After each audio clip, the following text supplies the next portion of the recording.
So, I would now like to introduce our speaker this evening, who returns to us for a second time, Professor Rob Lawson, who will speak to us on a subject that has lately become very controversial, namely immigration patterns to the U.S., specifically from the 1700s to the 1800s, including the reforming immigration law of the 20th century. So it's over to you, Professor. Thank you very much, Jim. Thank you very much. Yes, it's always a pleasure. This is a second time around for me here, and I'm really glad to be back. So thank you. And I'm going to... No, it is a real pleasure to be back with you. And hopefully you don't find the giant bandage on my face too distracting. I've been telling the students over at Dean, don't eat peanuts out in the quad because the squirrels will come right for you. But that's not what happened. No, just a standard, very, very typical dermatological procedure. Right. But I thought it would be more fun if I had a story for everybody on campus and here too.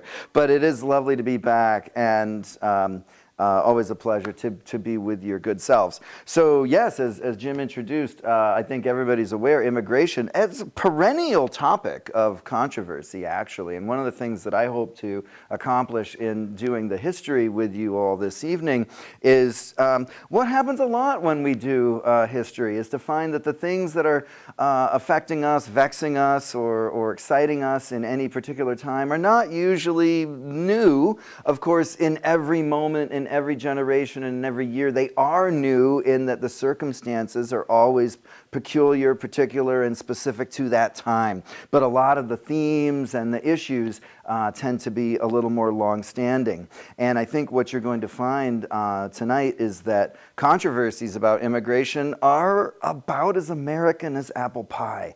And it really does go back and has been part of our story throughout. Hopefully you can hear me fine the whole time. If not, just let me know. And we will certainly have opportunity for questions and answers at the end as well. Hopefully I can provide some insight on things that you're wondering about. The title that I could have used for this very much would be We Are a Nation of Immigrants. And that is something that I was looking back at some of JFK's writings.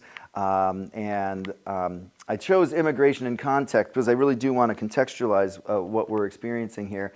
And so this is an image that I use quite a lot that I love because it is very much an image that is shaped by the moment in which it was created. And I put down on the bottom there that this was a poster that was actually for the, it was created by the US government in 1917. Which of course contextualizes with World War I. And what I love about this image is that it is a sort of kind of romanticized image. I mean, I always think about what's The Wizard of Oz, right? And the Emerald City. And this sort of glorious place you can go to, and in this case, New York, and it's shining, and it's gold, and the Statue of Liberty, and there's this sort of American rainbow that they've superimposed on it just for added emphasis. And so it is all very, very like, yay, immigration. But what I think is really cool about this is the figure here, this woman and the young man, and the sense of trepidation, perhaps some degree of fear or doubt, or at least the recognition that a life that may have gone back generations was being left behind. It makes me think a lot about one of my favorite, I'm not a big musicals guy, but I really love Fiddler on the Roof. I really love Fiddler on the Roof, and I love the end of that. Well, not that it's a happy moment, but I think it's a powerful moment at the end of the story when they're leaving their village, Anatevka, and they know they're never coming back. And they don't know what's ahead of them. And I think that that's always something to think about is, and it often gets lost, not just today, but in the past, when people think about immigration like it's a concept or it's like a phenomenon. And we forget that like everything in history, it's just us. It's just human beings living their lives. We all have our own stories, and I think that's always important to remember. Now, we are a nation of immigrants. It goes all the way back. If you're into anthropology and genetics and archaeology, then yes, our ancestors all did originate in Africa. They spread around the world really remarkably, I think, and pretty quickly, actually. The time period that's being depicted with this land bridge and the migration from Siberia to America, this is something, I mean, I'm not an anthropologist, and I don't work in this time period, but something like 20,000 years ago. And it is pretty impressive how quickly our ancestors spread around this planet. But this is the generally accepted theory about the first immigration to North America, and it did come through Siberia. If you really like surfing the web late at night and reading a lot of crazy websites, you will see some very interesting other theories, some of which might, in the end, prove to bear out about how people came here to North America, including coming from like Greenland, and not the Vikings, but like way before that. But the generally accepted theory is this. The reason I have all those arrow points or spear points on the right side, those are known as Clovis points. And they're actually named for a town, Clovis, New Mexico. And that's where they first found some of these points. And what you're able to do if you're an archaeologist is you can dig up these points all around North America, and using some carbon dating of other things that surround them and other techniques, what they generally find is the oldest of them are in the north, and the further south you get, the younger and younger of these deposits all the way down to South America. So this is one of the ways that the people who are in the know talk about and feel pretty confident about this migration into the Americas, is using archaeological evidence such as those points. Mostly what we're going to talk about is way more recent than that. That's going back a ways, but it does kind of give us the idea that always, even among the indigenous people, their ancestors also were migrants into this space. And so everybody really is an immigrant here in one way or another. When we talk about migration, whether it's immigration or just people moving from A to B, we can always use push and pull factors. I find this to be a pretty good way to think about migrations, which is push factors or something that's making you leave where you're from.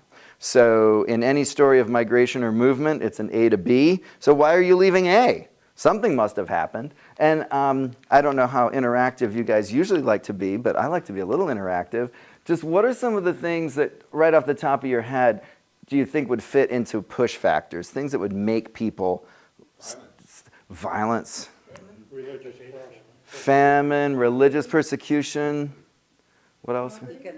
Poverty, economics, right. Natural disasters are a big one. I used to live in Louisiana, and after Hurricane Katrina, I'll tell you, people left from New Orleans. They ended up in Houston, Atlanta. Some folks came up here to New England.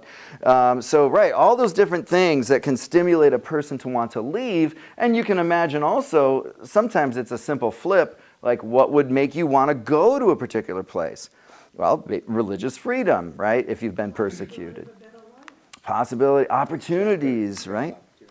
Yeah, opportunity. And surely we all think of America as the land of opportunity, right? So people come here for that reason. A lot of it could be family. That's going to come up later in our story today. If your family has migrated someplace, then maybe you'll want to go there as well.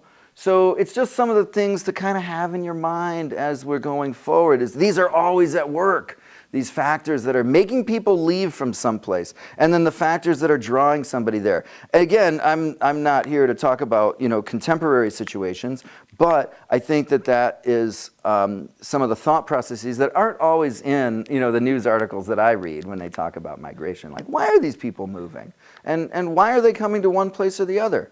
Those are always good things to think about. Now, when we go back to the colonial times, the main thing I'd like to emphasize here is that, especially here on the East Coast where we are, that this is really the phenomenon historians talk about as the Atlantic world. I mean, thinking of the ocean as a highway connecting all these places. And the places it's really connecting are Western Europe and Western Africa to the East Coast of North and South America. So when we go back into our colonial and early national history here in the United States, the vast majority, as I point out there, are people coming from Western Europe and Western Africa. The Western Europeans, you'll see, I know it's a little small, but this kind of buff color, tan color, are majority English settlements. That would include us here in New England, no surprise there, with the name that we have. But you see the English aren't alone. There were significant settlements of this green color represents the Scots-Irish. Just to explain what you're seeing in the map, the Scots-Irish settlers tended to be poorer. They didn't have as much wealth. They couldn't acquire the same land. They tended to go up to the mountains. They tended to go up to the frontier. That was the land that was more available to the Scots-Irish settlers. Also a lot of German-speaking people. And the country Germany that exists today didn't exist back then, but there certainly were Germanic countries and principalities and various kingdoms. And those folks came a lot to the Hudson River Valley and also to, I think a lot of you have heard the term Pennsylvania Dutch. It's a corruption of Deutsch, or Germany. And so a lot in Maryland. For example, in Maryland, you'll find towns like Fredericksburg, Frederick, like Frederick the Great, very, very German. And the Dutch as well. New York, as some of you would know, was originally New Amsterdam, and there's a lot of Dutch settlement in the Hudson River Valley. But if you think about those countries, England, Scotland, Ireland, Germany, Netherlands, those are all really like northwestern European countries. We're not talking, at least here on this part of the country, about places like Italy or the Austro-Hungarian Empire, places that were further to the south or to the east. And same thing for Africans who migrated here. Of course, most of them were coming against their will. It was we have a phrase today, human trafficking. They didn't use that term back in the age of the slave trade, but it very much was human trafficking. And those people mostly came from Western Africa. There was some migration from Southeast Africa that you see there, but most of the people who ended up in America who were of African descent came from Western Africa. So this really was like an Atlantic Ocean thing. If we zoom in a little more, because we are in New England, and of course here in Massachusetts, people think a lot about the Puritans, the Pilgrims, as they later became known. And that migration from England was here to Massachusetts and New England, but you'll see on this map, the Puritan English went to a lot of places here in the so-called New World. The Caribbean, they went to the Chesapeake Bay. But one of the things that I think is super fun is to look at maps of England, and if you're from around here, just see all the names. Just see all the names bubble up. It's all the same names. You can go to Boston in England, all of the places are there. And I recently learned, interesting, Boston was St. Botolph's town. And there was a cathedral or a church that was dedicated to St. Botolph. And Botolph's town, eventually, as people trimmed off letters and syllables, it became Boston. So if you're wondering about that origin, that's kind of interesting. But you'll see Boston, the original one, over there in East Anglia, and all the other names that we recognize here. But again, I emphasize this because so much of the migration here to the East Coast was coming from northwestern Europe. That's going to be a big part of our story tonight, and particularly from the British Isles. All right, I think something liked what I said. Now we have red lights. That's a fire alarm. Oh, is that what it is? I thought it meant I was on fire. Like I'm going great, keep going. Now blue, it's like, oh, it's cooling off? Is that we have color coding for this. Now, that was all colonial era stuff. Like, you're doing great. That was all colonial era stuff. But when it comes to the laws, then, of course, all the colonies had their laws, but we can really look at the U.S. Constitution as the beginning of what we might think of as U.S. law. And really early on in the Constitution, Article 1, which is all about the Congress, in Section 8, that's the one where they list all the things the Congress can do. So this is where you'll find stuff about making an army and a navy, where you'll see things about like creating the post offices. A lot of the things that the federal government was enumerated with the powers to do. You'll find in section 8, and you'll notice there, I hope it's not too small, to establish a uniform rule of naturalization. And naturalization would be the word, the legal word that they were using in those days to talk about people coming here and becoming citizens. And so you'll see a lot of that in the first part of the talk. That's the term that they were using, naturalization. And they said it right in the beginning in the Constitution. This is something the federal government's going to be responsible for doing. It's been that way ever since. And they also argued about this. And they had different ideas about not so much who should be migrating here, but how long did you need to be here to become a citizen? That was the big debate in the early phase, was the length of residency in order to earn citizenship. Early on, they were pretty open with it. In the first Naturalization Act, happened not long after the Constitution, they said you only needed to be here for 2 years, and then you could become a citizen. They amended that in 1795. They put it up to 5 years of residency in order to become a citizen. Then came some really famous, or depending on your perspective, infamous laws, the Alien and Sedition Acts. And this was all about the French Revolution. This all had to do with the context of the French Revolution and people on that side of the Atlantic and this side of the Atlantic being really worried and upset about what are the repercussions of what's going on in France. I mean, it's one thing for these colonies here to break away from Britain, but to be frank, we were kind of like on the fringe. These colonies were way on the other side of the ocean. But France was like the center of European civilization. And when that country went down in flames and they had the chopping of the heads and you know all that business, people were really worried. And they were really worried about what was going to happen if you had radicals from France coming here. What would be the results? And so they said, we want people to be here 14 years before they can become a citizen. So that was a huge swing. And then after the French Revolution was over, and more specifically when Jefferson and his anti-federalists got into power, they changed it totally. So if you've become accustomed to Republicans doing one thing and Democrats doing the opposite and vice versa, it's been that way the whole time. It's always been that way. They came in and they said, we're going to change everything. The Federalists wanted 14 years, we're going to go back to 5. And so even in the first generation, we're still talking about founding fathers here. I mean, this is Adams, this is Washington, this is Jefferson. They're all arguing about how long does someone need to be here in order to be a citizen. So even in the first days. But then stuff really ramps up when lots more people start coming here.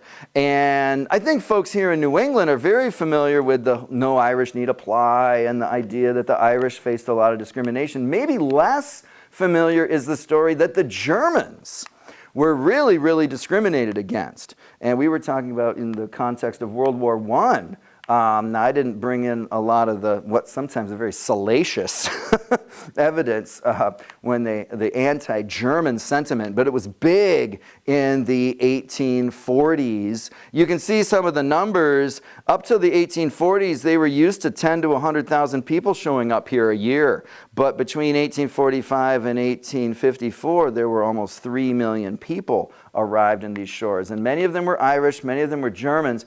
The Germans were coming not because of the famine like many of the Irish immigrants, but there was a lot of economic and political instability. This is when people like Bismarck and the others were trying to craft Germany and create that country. There was a lot of warfare, a lot of political turmoil, a lot of people came here. A lot of those Germans were Catholics. They were from the south of Germany, like Bavaria. And so the Anglo-American majority had been very, very Protestant. So for them, the increase of Catholicism was a shock. And they were very worried that the Catholics tended to be poorer people, as you can see with some of the information that's at the bottom of the slide there. And this cartoon dates to 1850. And what's really interesting to me about it is the idea that the immigrants are undesirable and that they're going to have an effect on the elections here.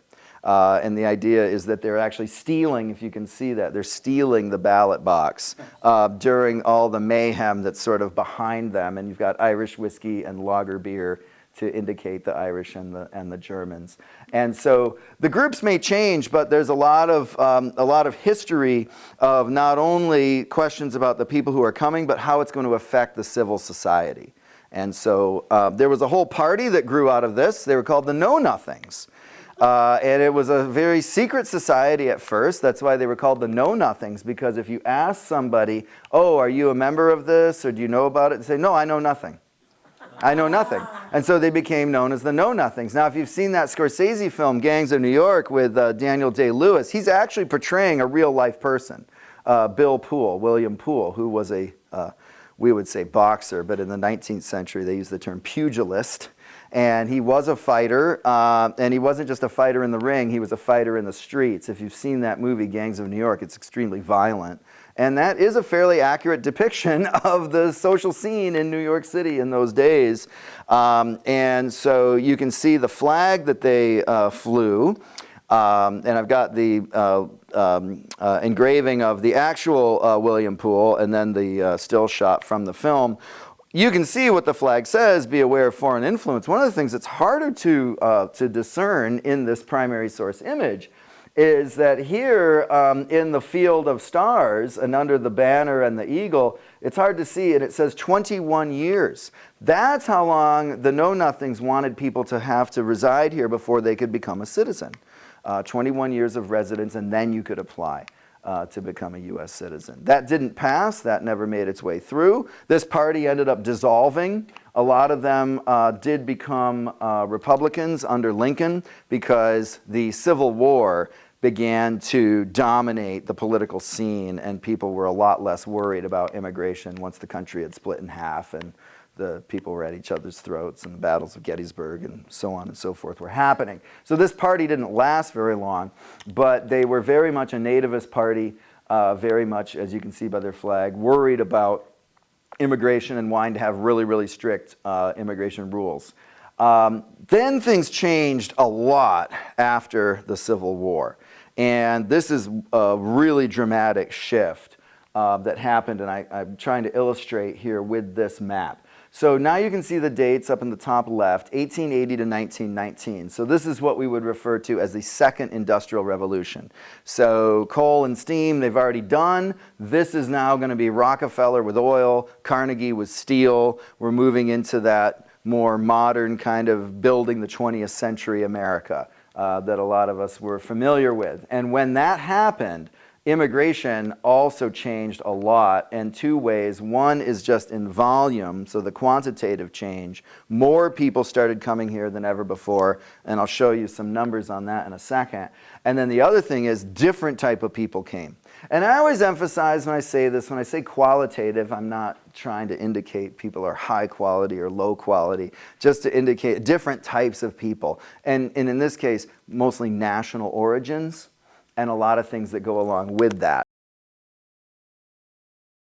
This is really both. This is really both because we are in those years leading up to World War I, so stuff is getting pretty crazy, especially with some of these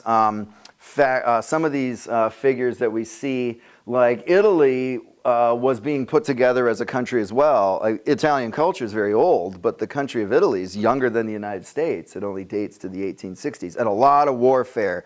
If you know the name Giuseppe Garibaldi, there was a lot of warfare to create Italy. Lots of people fled from Italy, mostly from southern Italy, at least the ones who came here. And then we have the Austro-Hungarian Empire. Some of you'll know by the end of World War I, that doesn't exist anymore. Right? That's a whole empire that dominated European history for 400 years that's about to collapse. And then we have the Russian Empire here in the far east of Europe. That's where those, Tevye and the other folks from Anatevka and Fiddler on the Roof, that's where they were living. They were living in Russian Imperial Ukraine, and they came here. And the Russian Empire is having, I think most folks know, the Romanovs get assassinated in World War I, but they had already been blowing them up. Tsar Alexander got blown up in a parade on the streets. Tsar Nicholas was forced into making massive compromises with reformers. So Russia was in enormous turmoil. So there's tons of stuff that's going on in Europe that is upsetting these people, violence, economic displacement.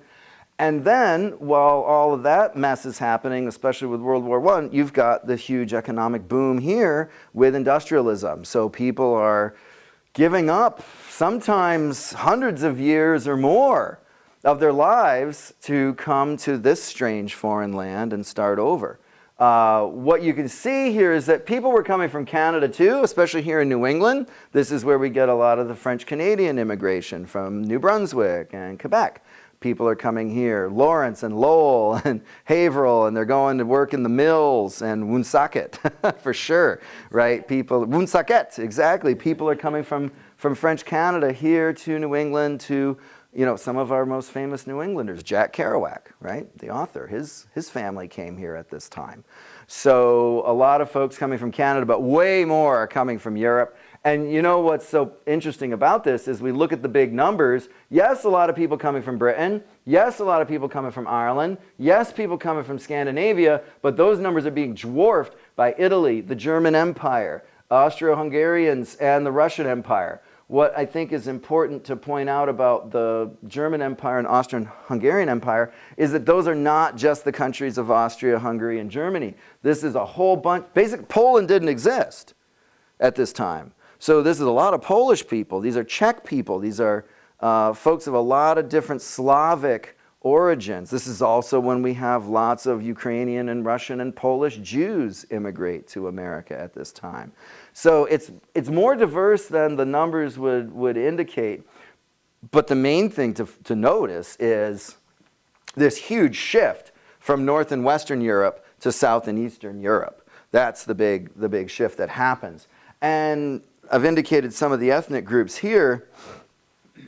This is also the time period, not so much here on the East Coast, but if we were in California, Oregon, or Washington, I'd be talking a heck of a lot more about the Chinese immigration, Japanese and Korean as well. The gold rush wasn't just for, you know, people who play the NFL, the 49ers. Like the gold rush was a global phenomenon when they found gold at the Coloma strike in California, up in the Sierra Nevada mountains. People came there in large numbers, and the Chinese were not very welcome. They came to work on the railroad, they came to work in the mines, they came to support the growing economy out west. The map on the left shows a percentage of Chinese population, and this is an old map. When you get to the darkest color of red, that's 40% or more people from China in those communities. So in Northern and Central California became very, very Chinese at this time. What I often point out, because a lot of those folks came in the 1850s, is that a lot of Chinese Americans have actually been Americans a lot longer than a lot of people of other ethnic groups. Do you think that overall the people that are coming are more the risk takers, the people that were somewhat willing to Yeah, I think that's, venture into the unknown? I think there's a couple factors, and we go back to the push factors. Some of it is risk takers, but a lot others are is like a desperation factor as well. A lot of the Chinese, they used to have a phenomenon that was known as paper sons, where they would people would basically give their children to somebody who was going to America, and they would just have a document that indicated that they belonged to those people. And it was basically like, get out of here, like we're sending you away because you might have a decent life. You're not going to have a decent life here in China, so well, they'd send their kids away. So there were a lot of different things. I think a lot of the people who, anybody who did this, I would say must have been enormously brave or enormously desperate. Because you're really, you know, giving up, you know, your roots in a lot of cases, right? There's still some risk. Even if you're desperate, there's a lot of people desperate. Not everybody desperate came. Right. But out of those people, Yeah. the ones that decided They were willing to give it a try, right? Even if they were going to face some pretty rough situations when they got here. This was the Working Men's Party in California. A lot of it were Irish Americans who were worried about competition with the Chinese workers. And so this was a pretty popular movement, so popular against the Chinese that the Congress acted in 1882. This was the first time they ever really pinpointed one nationality and said these people are not allowed to come here. And so from 1882 onwards, the Chinese immigration was banned unless you had some kind of particular connection. For example, we had at Dean College the daughter of the first president of National China, Sun Yat-sen. His daughter came to Dean Academy back in the early 1900s. But she had some really high profile people she was connected to. But for the average person, if you were from China, you could no longer come to the United States after 1882. And you're going to see how that changes in a little bit. This is to me one of my very interesting political cartoon. And this actually is a cartoon not so much about immigration, it's about women's suffrage. And it's the idea that middle or upper class white women or women of European descent could not vote in this country at the same time that votes were being granted to former slaves and European immigrants. The purpose of this cartoon, and the Chinese were excluded as well, so that's what they say, out in the cold. The purpose of this cartoon, when it was published in the magazine known as The Judge in 1884, which was kind of like a Time magazine of today or a Life magazine of today. The purpose of this cartoon is not to really talk about immigration, it's to talk about how these upstanding European American women are being excluded from the vote while these other less desirable people have it. So the women's suffrage has a lot of kind of ethnic racial components to it. I'll see if I can bring some of those forward later. But it does show a country that is grappling with these questions. Who's a citizen? And who is supposed to be equal here? And so I think what this would have resonated with a lot of people was very old stock, meaning Americans who were of, let's say, English or Scottish or Dutch descent, saying this is wrong. These women from the correct ethnicities can't vote, but these other people who we see as less correct or less American or less worthy can. There's just a lot to unpack with this image from 1884. But it's one of those gems of primary sources that I think really pulls back the curtain as to a lot of the thought processes that people were having at that time. Now, moving off from the Chinese and thinking more about those Eastern and Southern Europeans who were coming here, yeah, a lot of them were poor. So they ended up in really poor environments. And this became kind of a self-fulfilling prophecy. Because if the people came and they were poor, they were going to live in tenement housing, they were going to be crowded into these neighborhoods. I was just discovering recently that north end of Boston had a population density along the lines of Shanghai in China. It was the most densely populated neighborhood in the United States, and very, very poor. Now today people go to the North End and they get mics and modern pastries and they go to nice restaurants. But it wasn't like that in the 1870s, 1880s. It was a little different. And so yes, these people kind of stood out in the sense that they were living in very poor urban conditions, but it's also a big religious difference. Very, very few of these people who are coming here in this map are Protestant Christians. Yes, the Scandinavians almost entirely Protestant and mostly Lutherans, and a lot of the British Isles immigrants are Protestant Christians, though certainly not all of them. But when we look at these other parts of Europe that folks were immigrating from, there's very, very few Protestants in those parts of Europe. And so the religion was one of the big challenges. I think even in a town like Franklin, where I work, where you had the Congregational Church was the church in that town for centuries. And then all of a sudden the Catholics are building a bigger church. I mean, I think for people in the past, that was a pretty big deal for them and a big challenge for them. What does it mean to have these other groups that were not traditionally represented here? And they don't speak English, right? People talk about Andrew Carnegie, which is an amazing immigration story. Right, super rags to riches story, and one that I think we should talk about in the sense that I think Andrew Carnegie's story is really phenomenal and is a great example of America as a land of opportunity. But he came here speaking English. A lot of the groups that came, not only were they not speaking English, but they came from rural or factory or mining work, and they couldn't read or write either.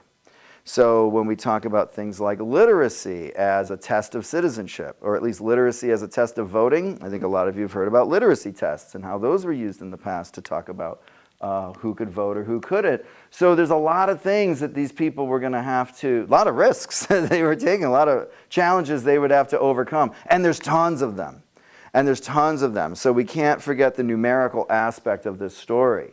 I've added up here, if you go from the 1870s, even with some factors that reduced immigration, the numbers are still really, really high. This is at a time when there were, in 1920, the US Census, there were about 100 million people living in this country.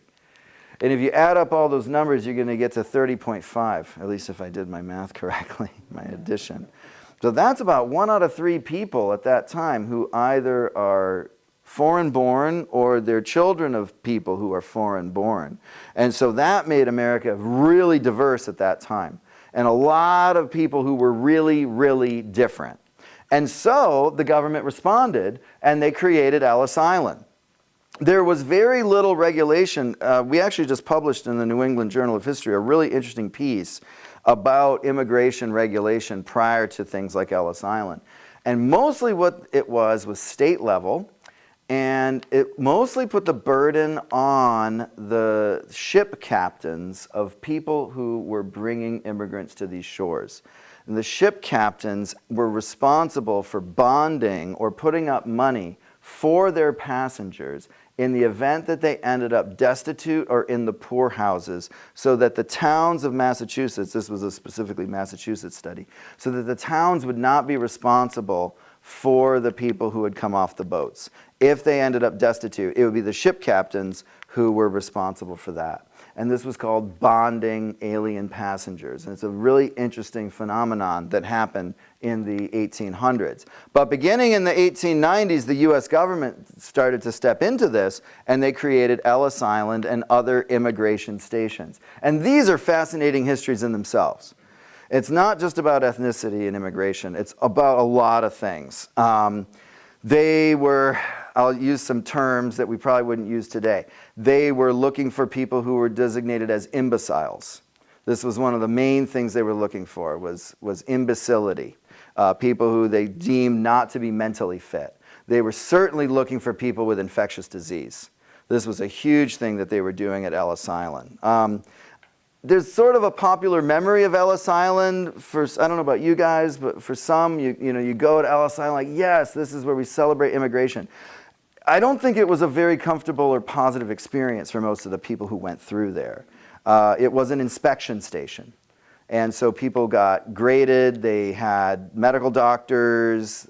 They had immigration officials who were grading people for their fitness, grading people for their whether they could get off Ellis Island or whether they'd be deported back. So yes, a lot of our ancestors came through there, but I don't think for most folks it was a very positive experience. They really were trying to screen people here.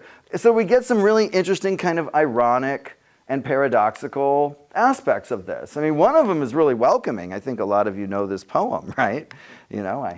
I lift my lamp beside the golden door. Whenever I read this, sometimes I think about this is kind of funny to me in the sense that it's saying, tired people, poor people, huddled mass, wretched refuse, the homeless, the tempest-tossed. It's like the people who have it the worst, come here.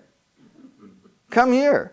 Right? If you're the wretched refuse, that's usually not a quality, that's like not a very positive, that's usually not a very positive description of a person. But send these to me. And you can go into the pedestal of the Statue of Liberty and see the big bronze plaque with this poem on it. So it's a welcoming message, but it's also acknowledging like the people who are coming here, it's rough. These people have had it rough. And they're people who've been kicked out of their homes, like the folks in Fiddler on the Roof. People who have been starving to death, like the Irish during the famine. People who are fleeing tyrannical governments. People who've left everything behind. It's pretty rough. And that's a pretty welcoming message. If you're not familiar with New York Harbor, this is an interesting perspective. It's actually Liberty Island behind Ellis Island. So this is the immigration station on Ellis Island. It's just the perspective of this photo makes it look like it's mounted on top of the building. That's actually the island behind. But it wasn't all welcoming, and there was a lot of conflict. The Haymarket Square event, this is something that happened in Chicago, and it's the same year, 1886, that the Statue of Liberty was dedicated. And one of the things I think is really interesting is the poster you see on the left. If you don't speak German, that's the German language on the lower half of this. So this was an event that was organized by the Knights of Labor. The Knights of Labor are a really interesting labor union. If you want to get into the history of labor unions, what made them really unique was that they admitted men and women, they admitted people regardless of their ethnicity, and they admitted people regardless of what industry they worked in. It was a really, really wide open union, the Knights of Labor. That would be different than what came later with like the AFL-CIO, when people got organized by their trades. So you end up with like the plumber union, the steamfitter union, and all the different ones. Knights of Labor was really inclusive. So they had this rally, and what they were rallying for was the 8-hour workday. Of course, in the 1800s, there were none of these workplace regulations. So if you were willing to work for 16 hours a day, they'd give you that job. And if you were willing to work in a factory that was dangerous, they'd give you that job. If you were willing to work and you were 14 and you wanted to work a 10-hour day, they'd give you that job. So these guys were arguing for the 8-hour workday. There was a bombing of the police station during this rally. And they never conclusively proved who did the bombing, but they arrested and ended up executing a number of the labor leaders. And this becomes a really interesting moment, pretty violent moment in American labor history, but it's also very much an immigration story because a lot of the people who were in the union were immigrants. And if you go to Chicago today, you can go to Haymarket Square and they have a monument there to this event. So right, at the same time you have, wretched refuse come to our shore, at the same moment you also have this event, which is on the other side of the coin. This might be a little small to read, so I'll point out a few things. This is a really fascinating document to me. So Count Luscod, Vai de Vai und Luscod, he was a Catholic Church official. And he had come here on the orders of the Catholic Church to learn about the condition of Hungarian immigrants. He was himself Hungarian. And there had been a huge Hungarian immigration, particularly into places like Pennsylvania. A lot of Hungarians came and worked in the steel industry. And so the areas around Pittsburgh, also Cleveland, Toledo, these really heavy industry towns over in the Great Lakes, they became real magnets for Hungarian immigration. And I like this document as a kind of window into what people were experiencing. And this is what Count Luscod had to say about his Hungarian countrymen and the life they were having here. He makes a reference to McKeesport. McKeesport is one of the steel towns, or used to be a steel town in the vicinity of Pittsburgh, and he brings the reader into this moment where they are at a funeral for one of the Hungarian workers. And a lot of his description of Pittsburgh, he talks about the 14,000 tall chimneys, and he calls this, he compares this to the realms of Vulcan, which some of you might know that Roman mythology. Vulcan was the blacksmith of the gods, and he was imagined to live inside Mount Vesuvius, the forge of the volcano where he could make these armors and weapons for the other gods. And so basically comparing Pittsburgh to like being in a volcano. And he talks about this funeral, and he mentions here, he says, this fearful place affects us, for thousands of immigrants wander here from year to year. And I think that's a really important verb that he uses, wander. Like they're not necessarily saying, oh, I'm going to go to Pittsburgh, but they sort of end up here because they have family or there's jobs available. And he says that they fondly seek realization of their cherished hopes, and they suffer till they are swallowed up by the inferno. And who we are burying today is the latest victim. So the language is pretty powerful here. And I would never suggest that you just read one primary source and kind of take that as the whole story. I mean, it's important to triangulate these to other sources. That's why I mentioned, for example, Andrew Carnegie, who became the richest guy in the world after immigrating here. Like, that's also a fact. So I think it's important to make sure that we're being balanced in that way. Was that written originally in English, or was it a translation from something else? This is a translation. I would assume he had written it originally in Hungarian, but I'd have to go back and check, because this was meant for the Catholic Church as well, so he might have written it in Italian. So I'd have to go back and find out exactly which. I have to go back and find out. He talks about why this is happening. He uses powerful words in here. He talks about the trust, the corporations as tyrannous trusts. He talks about the workers being regular slaves. He describes Pittsburgh as a prison. And again, I wouldn't suggest that you use this as the only source to understand this time period, but it is a source. And it's giving us a perspective on what some people were experiencing. Urban living in those days, not pretty. You know, today people are like, oh, it's sexy and cool, live in the city, sex in the city. But cities historically have been miserable places to live because they're very difficult for sanitation, difficult to get food in, difficult to have clean water in, lots of danger of fire. And that certainly was the case back in this time period. American cities were difficult places to live. There was a Danish immigrant named Jacob Riis who took a lot of really famous photographs in New York. This was in the period of journalism they called muckraking, so back in the early 1900s, and basically today what we would call like journalistic expose, trying to bring to light. And he literally was, because he'd go into these tenement houses in New York and other cities where literally they were living in the dark. And he would take photographs with flash photography and literally enlighten the situation and then show that to people. It led to a lot of reform. Another event that happened at this time that led to a lot of reform, some of you will remember, the Triangle Shirtwaist Fire, where the women were locked into the textile factory in New York City. When the fire broke out, all the exits were locked. They ended up jumping out of the windows. 140 or so women died like this. It did lead to a lot of reform in the city because people were horrified that this is what's going on. And a lot of this expose of people like Jacob Riis was bringing light to what were the conditions of people, Americans living in the cities, particularly the immigrant population. But this was all new. Like, people were grappling with this. If you look at the figure between 1860 and 1910, the urban population in this country exploded. So this was all new for people to try to figure out. Just like we're figuring out, what does it mean to live with the internet? What does that mean? I still don't think we've figured that out. Probably won't figure it out for a while. Like, these things are revolutionary impacts. The invention of the automobile, right? The invention of the steam engine. Go back far enough, the invention of agriculture. These are all revolutionary things. And when people live through revolutionary times, they encounter problems that they hadn't really encountered, or at least to the same extent or degree that they were encountering them. So a lot of this stuff got mixed together.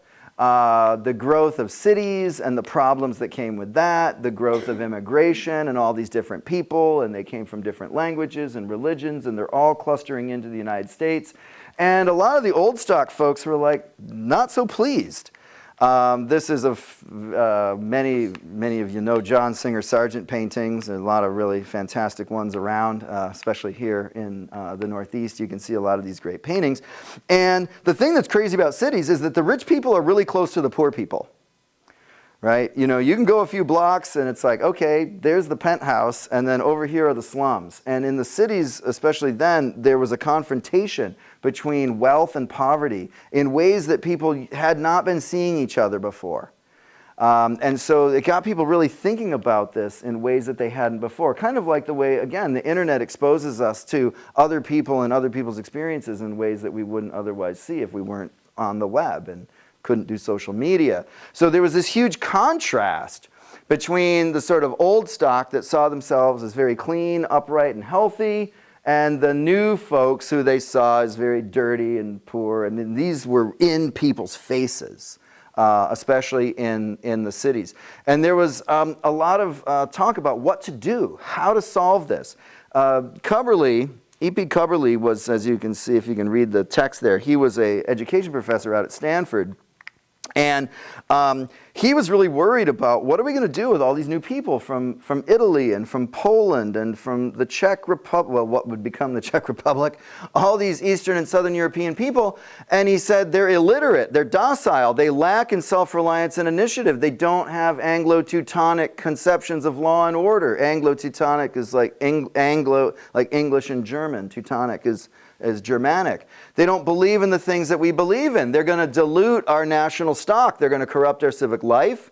We have to break them up and assimilate or amalgamate these people as part of an American race.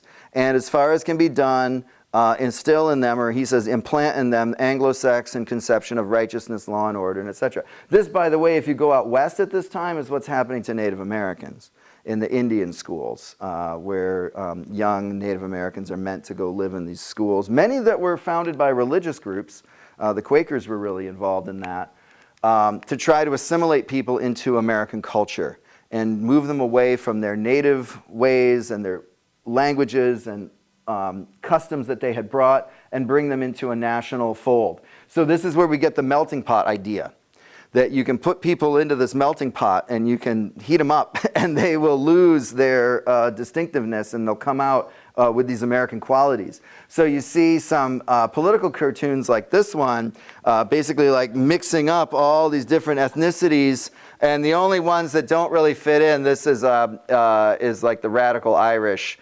The caption says, "The mortar of assimilation and the one element that won't mix." Which are the radical Irish. Pretty much all the other people, they can get mixed into the equal rights. What I find fascinating, I am originally from Michigan and I'm very interested in the auto industry. Henry Ford was big into this. He had these English schools that were meant to become melting pots. And when they did their commencements, and I think this is such an interesting like public theater, they would do their commencements where they would have people in their customary ethnic garb walk into a melting pot where they would get stirred around, and then they'd come out wearing like very typical American clothing and carrying American flags. So it was like an assimilation school. And this was something Henry Ford really believed in. If you could do an assembly line with cars, you could do an assembly line with people, and you could and help them assimilate. Now, this is all meant, you know, in the idea of like preserving American culture, so there is that angle of it, but it's also, they really did believe in like elevating people from these, you know, corrupt, barbaric, or wrong-minded ways that they had brought with them. So there's a couple different elements that are going on here. But not everybody believed you could do that. Some of the thinkers of the time believed that these differences are not, you can't overcome them, and that there shouldn't be mixing, and that there shouldn't be assimilation.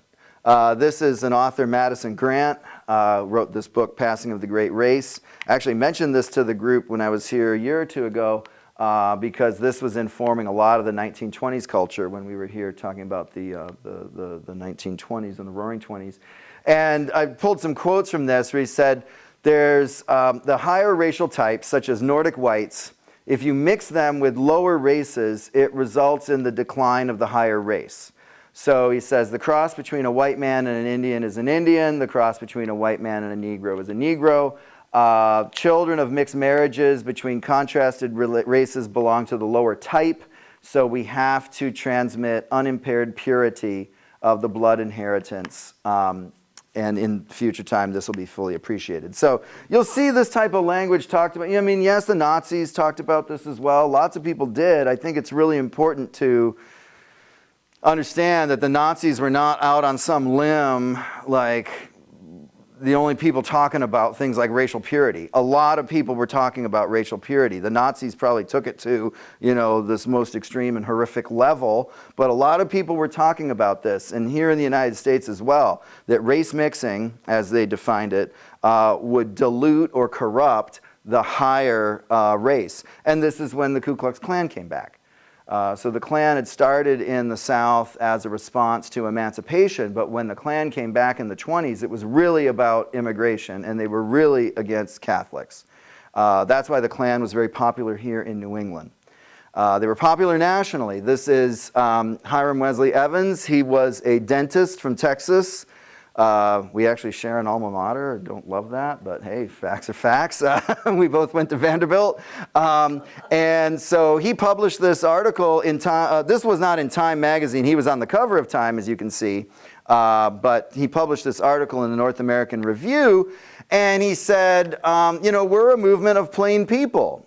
We don't have manners and culture. We don't have a lot of intellectual support. We aren't really trained. But we're demanding and expect to win a return of power into the hands of the everyday, not highly cultured, not overly intellectualized, but entirely unspoiled and not de-Americanized average citizen of the old stock. He says, we are in opposition to intellectuals and liberals who hold the leadership. They've betrayed Americanism. We expect to wrest control from them.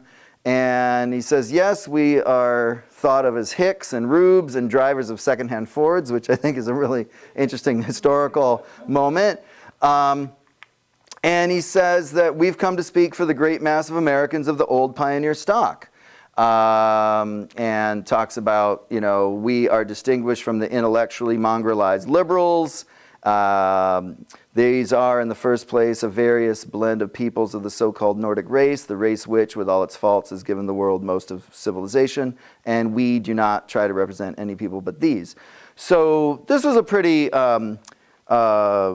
political movement. In the old days, we think of the Klan as like a secret society, and they were. In the times of Reconstruction, the Klan, that's why they wore masks, that's why they wore the costumes. But the Klan in the 1920s was not secretive. In fact, they were very much a political party. The rally that they held in Washington, D.C. in 1926, I picked this photo particularly, and this actually came out of the discussion we had at the end of the last talk about the Klan here in New England, and you can see Connecticut and Rhode Island. I didn't have the Massachusetts photo, but these are the delegates of the Klan from here in New England down in Washington, D.C. They had a really big rally in Worcester. They had a riot in Haverhill, Mass, where the pro-Catholic forces came out to attack the Klan. The Klan had obtained a parade permit, and they were demonstrating. And a lot of the, particularly French-Canadian Catholics in the Merrimack Valley came out to attack the Klan, and the police had to break it up. And you can see they seized a whole bunch of guns. Some people got shot. So this was very much not about former slaves and Reconstruction. This was very much about, like, what is an American and who is not an American, and a really, really anti-immigrant movement. A lot of women, by the way, joined this movement. It's not too surprising when we go back and look at this political cartoon. One of the things I'm always cautioning the students at the college about is they say, oh, women's suffrage because the women believed in equality. I said, well, a lot of the women who got the right to vote joined the Klan, so I'm not really sure what kind of equality they were believing in. They wanted the right to vote, but they didn't go along with some kind of like universal sense that all people are equal or should be treated the same. Sacco and Vanzetti case happened here in Massachusetts. This is a very controversial legal case. Sacco and Vanzetti were Italian anarchists, and they were convicted of and executed for not a bank robbery. They were robbing the payroll office of a shoe factory in Braintree. And they were put on trial in Dedham at the Superior Court. They were found guilty. A lot of legal historians have always said, and they said at the time, that the proof of their guilt was never proven. But they were executed more for political reasons. But again, this was pretty high-pressure stuff. We have a lot of information about this. There's a story, it's not a story, it's a reality. In Franklin, just down the block from Dean College, some Italian anarchists attempted to blow up one of the mill buildings.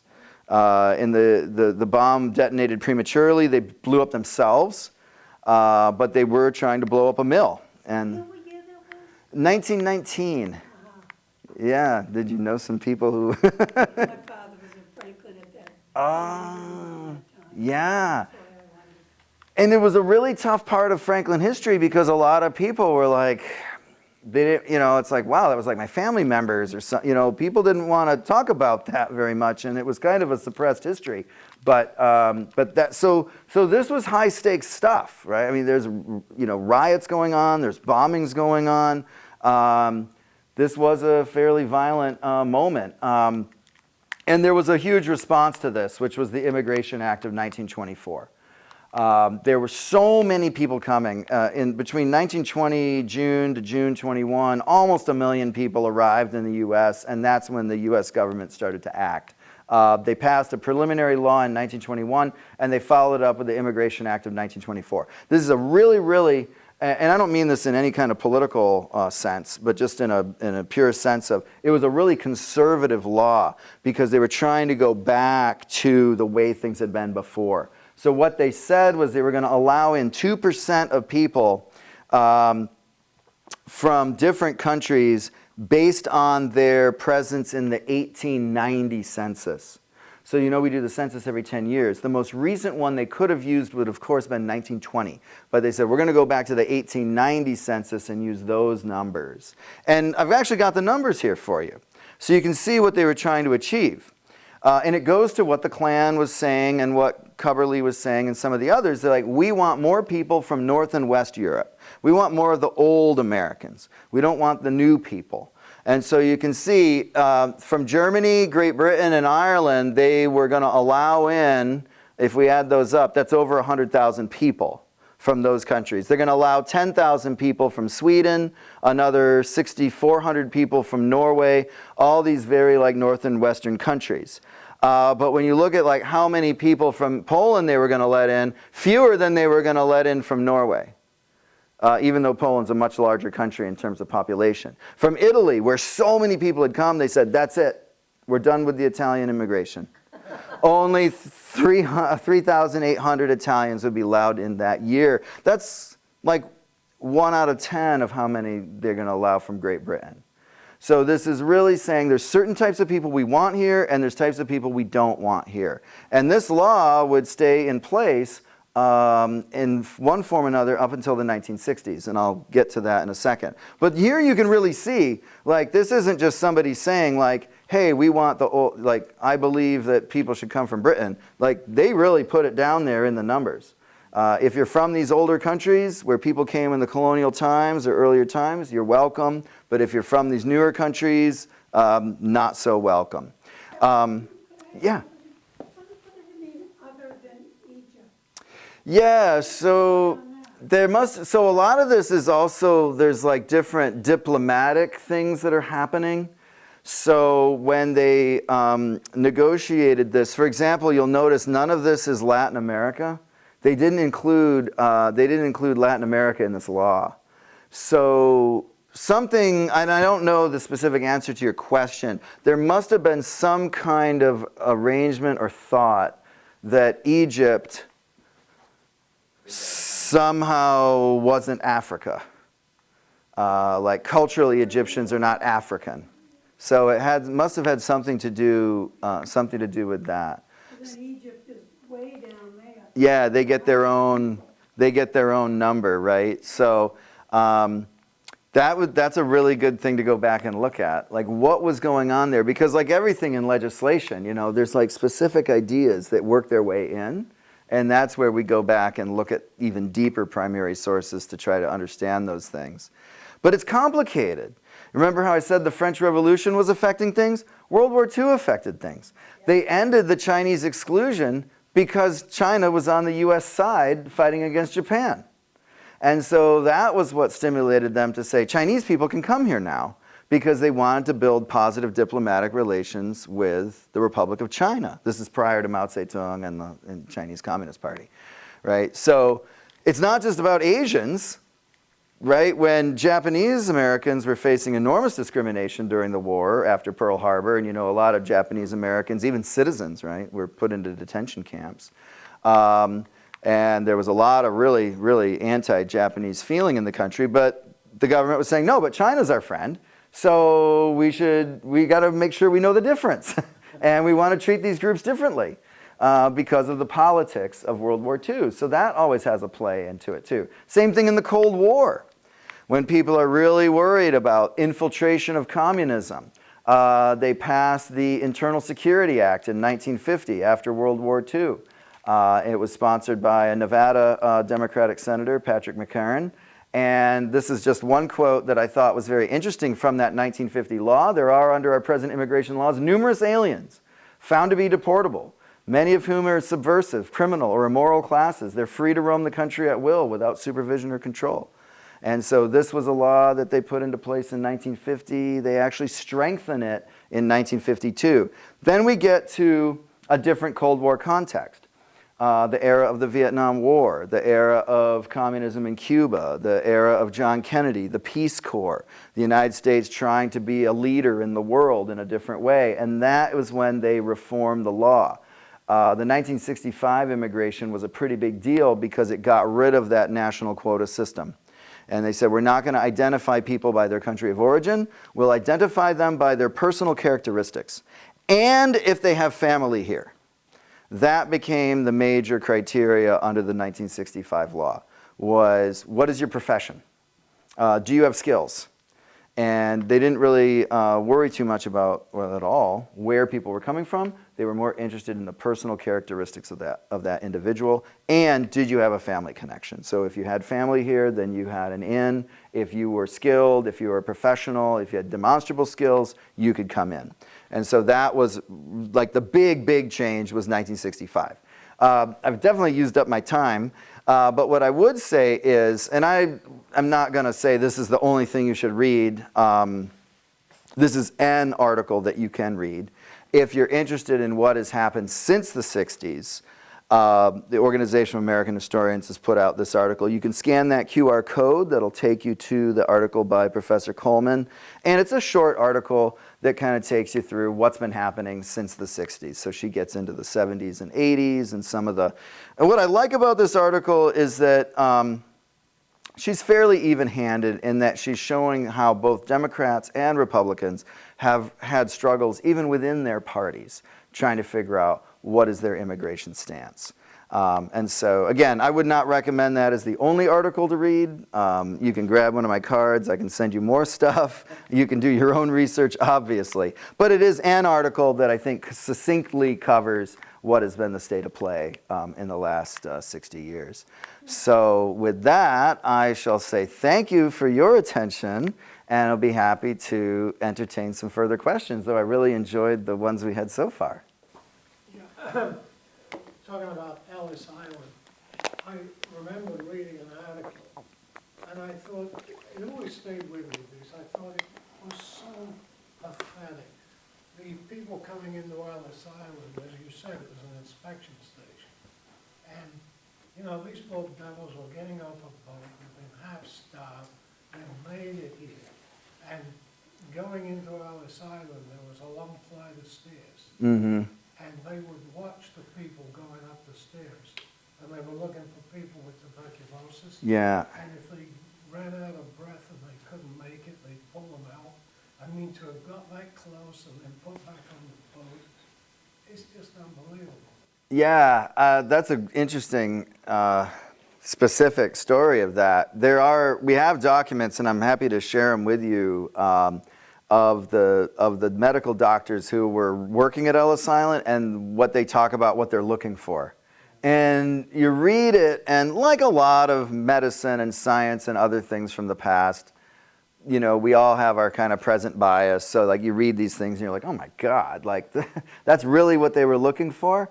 But that's the thing, yeah. But I think you make a good point. You know, it's not so bad to take a 6-hour flight from Logan to London Heathrow, but to get on a boat and cross the Atlantic, even on a steamship, that's not necessarily fun if you're not in the nice stateroom, you know, being served on china.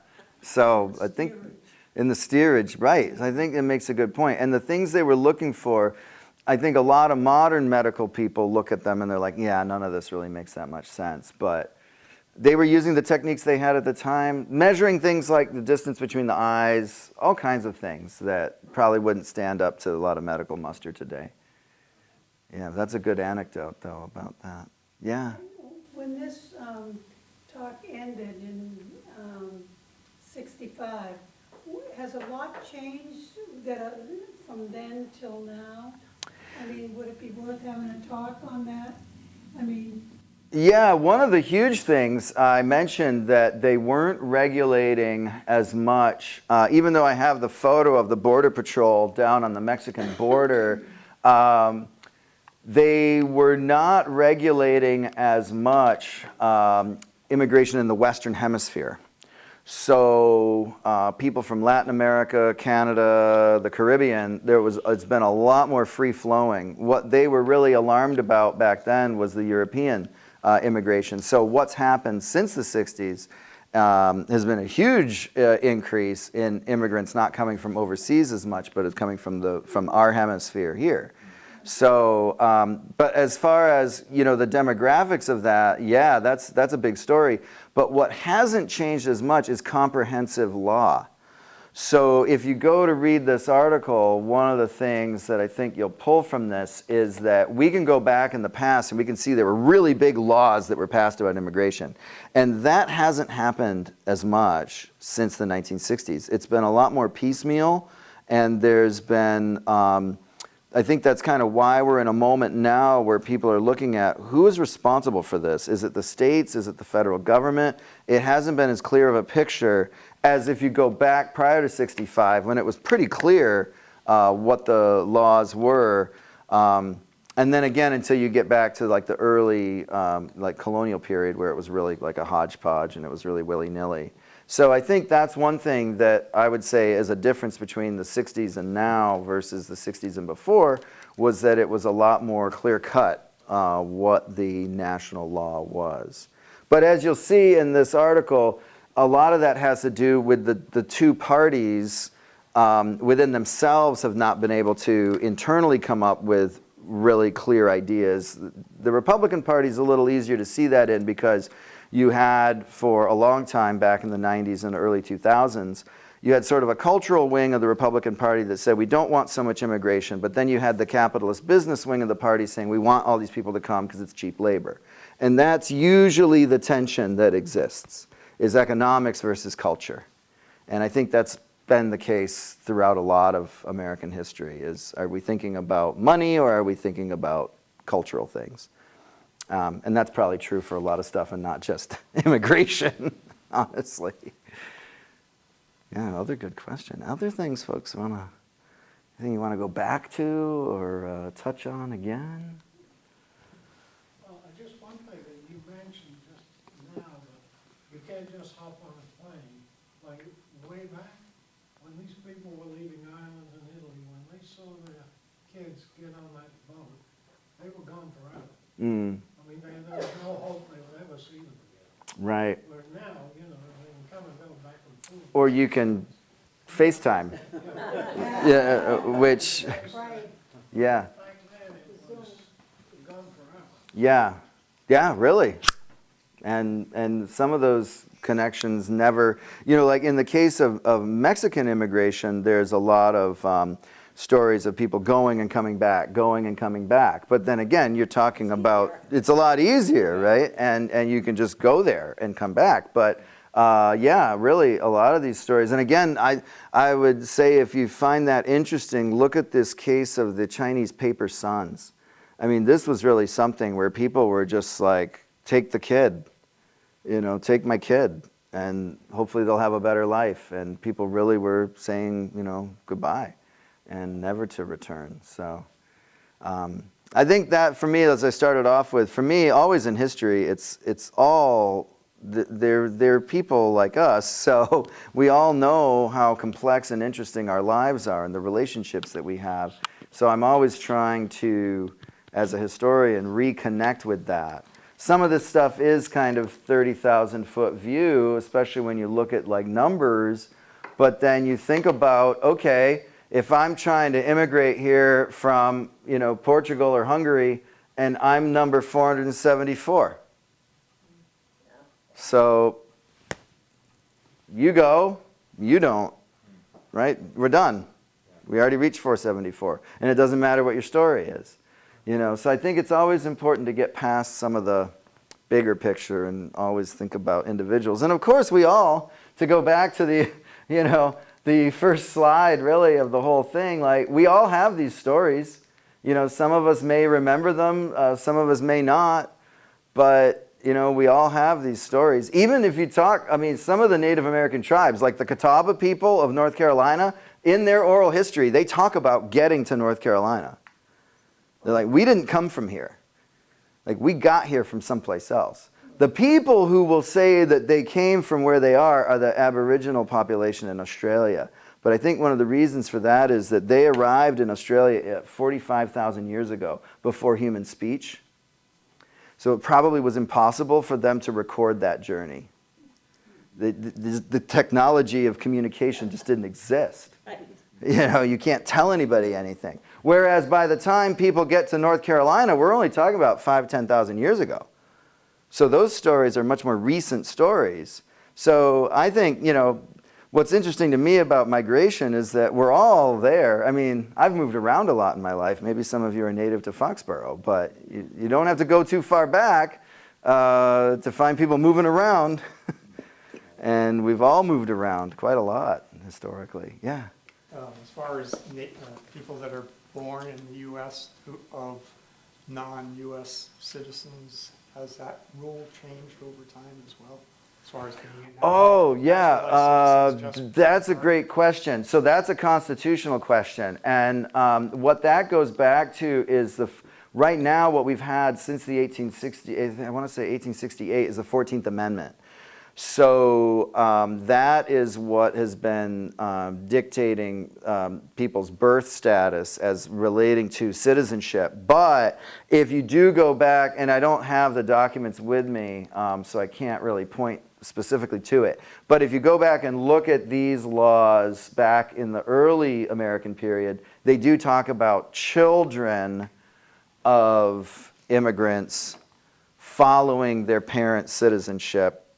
If the parent is being naturalized, then the children are as well. So I don't think it's been completely stable throughout time, but that has been a big question, is like where people are born, how old are they, and that has been a big... Yeah, exactly. So, but the 14th Amendment is the big one because that's the one that talks about people who are born here are citizens. But honestly, like so much of the law and so much of history, it's unintended consequences, because when they wrote the 14th Amendment, they were mostly concerned about the 4 million people who were born here who were not citizens because they were enslaved. But because they wrote that if you're born here, you're a citizen, it starts to have an impact on lots of other people, but that wasn't the primary concern when they wrote that. But so much of once you put it in the law, it's the law, and so much of history is like this, where it's what we end up applying in a law is not necessarily what they were thinking about the first time when they wrote it. That's a great question. It's too difficult to change the Constitution. And that takes a lot. We've done it 26 times, but over a 200-year period. It's not easy to change the Constitution, and they didn't want it to be easy, the way they wrote it. That's a whole other topic, which is I was giving a talk like this one time, and somebody said, oh, what do you think the Founding Fathers would think about our divided political society today? And I said, well, that presumes that the Founding Fathers were not divided. And they really were. They really were. They got in duels and shot each other. Aaron Burr and Alexander Hamilton. So History does repeat. when people say we're so divided, I'm like, I don't know, man. Burr shot Hamilton and killed him. That was a pretty big one. So, but I think that's what makes history so important, is that it reminds us. I'll say this, another one was when we went into COVID. The first thing we did at the college was we researched what happened at Dean during the Spanish flu in 1919. For me, history is to say we're not alone. A lot of people have done this thing called life before. And if we look at what they experienced, it might help us today. And that's not to say that we're supposed to like take specific lessons from the past or that these lessons are clear cut, because I absolutely don't think that they are. But it's to say that we're not alone. And whatever happens to us, you know, there's been billions of people who've done what we're doing before. And maybe by paying attention to them, we can feel a little more whole and a little more fully into our lives, and not that we're just all adrift in space. So for me, history always gives me a lot of comfort, even in dark times. Well, thanks, guys. Thank you. Thank you. Thank you very much. Real pleasure. Real pleasure. Thank you, Tim.